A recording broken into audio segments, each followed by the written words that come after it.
Hello everybody, it's Serge from SN3 Gaming. Today I just wanted to show you my two old flight sticks that I had that I've been using for the past several years. First one being the PlayStation 4's version of the T.Flight HOTAS 4, and then my TM16000M FCS HOTAS. Just wanted to show what I used beforehand when I upgraded to the Warthog. Both sticks were, especially the PS4 one definitely had a lot of use for them. So yeah, let's go ahead and start. I'll go ahead and start with the PS4 version. But real quick, here's my backdrop, my Star Wars section. So alright, well, here we go. Let's start with the first one. Okay, so again, this is the T.Flight HOTAS 4. This is originally made for the PlayStation 4. Pretty sure it works for the PlayStation 5 as well. This also works on the PC. I originally got this when I started playing Elite Dangerous. When I started playing Elite Dangerous, I was using the controller, but of course, as the longer I played, the more I wanted to use a flight stick, and unfortunately, there wasn't many options available for the PlayStation at the time. Just occasional. I think there was one from Hori, but a lot of reviews for this one was more positive. So I ended up picking it up. Well, actually, it was a Christmas present a long time ago, and it certainly did the job. I also played this with Star Wars Squadrons when I would play that on PlayStation VR, and it was just as effective. Of course, the throttle is a 50-50 throttle, which means you go forward, there's a stopping point in the middle, and then of course for backwards throttle. And this of course has the yaw twist. But yeah, let me turn this stick around. Of course you can see the trigger. Only one trigger in the front. There are not many buttons on this stick, unfortunately. Just the hap switch, and then the two buttons here. And for on this side, just a couple of buttons here as well. You see the four over here, which are the triangle, square, X, and circle. And then you have R2, L2, and then of course that side button. There's of course the share, PS button, and options. But yeah, when I started playing on PC, the limitations of this stick was starting to show. But not just that, I also had an issue where, and this was a major negative, is this stick was starting to drift. So when I started playing, my ship would start leaning or turning. I know there's simple fixes to that. Well, not really simple, but it does involve taking this apart and cleaning out things. I decided by then, I was like, well, I needed a reason to upgrade, and I went ahead and upgraded. The other drawback is that while it does have one cable, USB cable to connect to, it's tethered together, and it's not that long of a tether. So if you wanted to put this on a sim rig, you better hopefully have an option where it's like a temporary. Either one of these can be removable when you want to get up, because they're not going to get that far apart. That's if you're lucky enough to find to have your seat where it's just long enough. So this is obviously meant for desk flight games, desk flight setups. So that's something that strongly suggested to use for. And of course, like I said, the issue with the stick drift. Now I did offer this HOTAS set to my friend Love for Sim Racing. When I was streaming a couple of days ago, he was really interested, and he was looking into getting a flight stick, or he was actually looking into building one. So I offered him this one if he wanted to use it and gut it, and for parts or for whatever, or just use it himself. So I left it up for him. Thankfully, he is somewhat local. I'm in the north of Virginia. He's in the south, so I can just ship it to him with no major cost. So yeah, well, let's go take a look at the other one, and I'll be right back. Now here is the 16000M series. I'm gonna call it the FCS for the rest of this video because it's a mouthful. But this was my upgrade.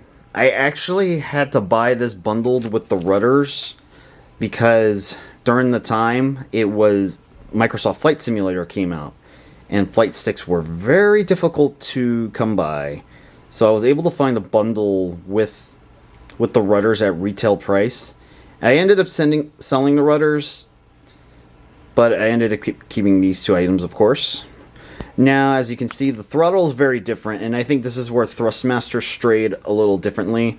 If you look at Logitech, as they moved up in, you know, the different class categories, they kind of, it looks like they kind of stuck with the throttle that the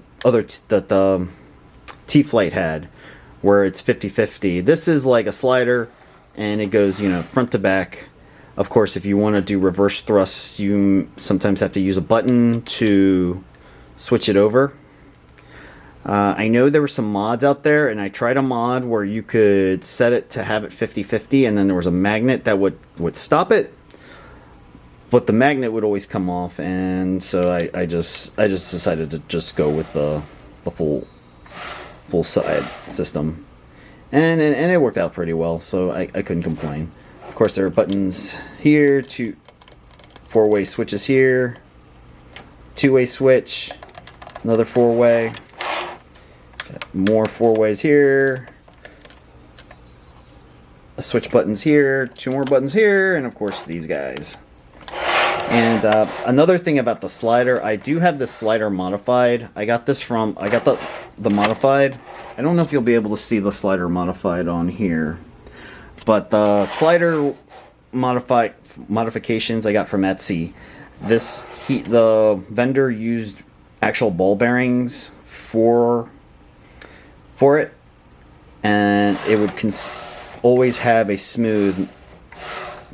Like, it's a little loud, you can hear the ball bearings, but like, I was told that the longer you had it with the original stuff, the stock items, it starts to not feel this smooth. So I went ahead and just got it. It wasn't expensive, and did the modification. It was a real easy one. And since then, yeah, it's been a few years, and it still goes well. And of course, the stick itself. While the stick portion, you know, this part doesn't have as a lot of buttons. Of course, it has these buttons, and of course the switch, and then the trigger. They do have a lot of buttons down here. So you're looking at 12 buttons, and then this can also be used as the throttle. But I'm sure if you have other options, you could switch it over. And this lights up too, so that gives it a little cool aesthetic. And if you like orange, definitely your aesthetic right here. I do like how the trigger looks over here. It has a better clicky feel to it. My only gripe, of course, is, like, I do like that there are functional buttons, but if you're doing it while you're flying, you gotta drop down. You know, it's not as easy to get to. And also with these buttons, there's no indication of remembering which is which, and that might be just a me issue, and I'm sure other people who have better memories than me will have a better time. But I can tell you, I can have long gaps in playing flight games, and then when I come back and play, I'll be like, wait, what buttons are these? And I'm sure there are other fixes to get these buttons, you know, so you can remember. Like, I'm sure there are mods out there or stickers you can use. But yeah, that's it for this one too. I mean, it's very the thumb rest over here is very comfortable. It's more of a rubber. I'm not quite sure what I'm going to do with this yet. I might keep it as a backup, just in case anything happens with my current set, which is of course the Warthog. Because I am going to sell the Warthog stick whenever I get my Virpil Constellation. But for now, I think this one will probably just be stored as my backup setup, just in case if anything goes wrong with the throttle or the stick itself. Because thankfully these are, well, thankfully and maybe not so thankfully, these are separate USB cables. So, you know, if you want to replace, so you can obviously swap over whatever you want and play and use what you wish, which is what I'm doing with my current setup. When I get my Virpil stick, I'm gonna still use the Thrustmaster Warthog throttle, but then use a different brand. But yeah, of course, you know, like I said, Logitech has their own sets. I know they have the X52 and the X56, and it's more of a Satec thing than Logitech, but those are really good. So you have a lot of options if you want to go with. I just felt like Thrustmaster was a really good series until I got up to where I decided I wanted to get a Virpil, and I'm sure I'm butchering that name up a lot, but I apologize for that. But yeah, that's it for today. And before I go, I just wanted to say I've reached affiliate on Twitch. So for those who were there, who have followed me and have watched my streams, I want to thank you guys so much for that. You know, it's been real hard work to get to where I am, and I'm hoping that we can keep getting us there, getting us further ahead. You know, I've always said it before, and I'll say it again. I'm not looking to make any money and build a giant audience. You know, but I would like a decent sized audience, and you know, who's ever gonna argue with getting some extra cash here and there? Speaking of which, I've also put up a Ko-fi link below. Of course, there is no obligation for you to send me any Ko-fi or any money like that. I'm not asking for that. But, you know, definitely I'm not going to complain if anyone wants to send anything my way. And I sure as heck wouldn't mind using that to supplement to add upgrades, such as, you know, camera lenses or upgraded equipment. So yeah, but like I said, no obligation whatsoever. You guys, you know, just having you guys watching my stuff and, you know, occasionally commenting is cool with me. And so yeah, so I'm going to leave it there. You guys have a good one, and then I will see you guys on the next video. Take care. Bye.